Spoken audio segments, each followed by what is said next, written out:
Une source de frustration puis de perte de temps, ce sont les allers-retours incessants.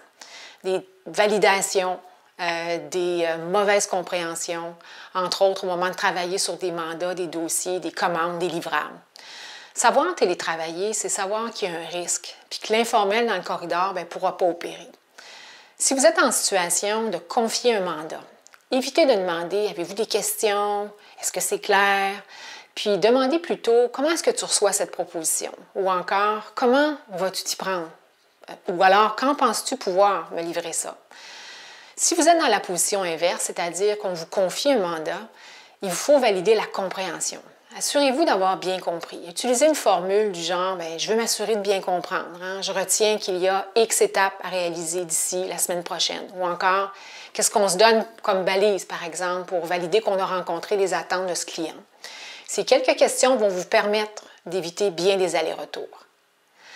Une autre chose qui permet d'éviter les allers-retours, c'est de savoir boucler les rencontres et aussi de faire un récapitulatif. Soyez cette personne qui prend l'initiative de résumer l'essentiel. Souvent, les éléments clés sont évacués à faute d'avoir fait l'objet d'un récapitulatif, justement.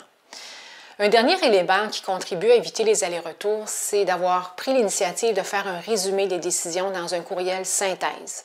C'est une belle manière de contribuer à l'efficacité et de permettre à tous de travailler dans la même direction.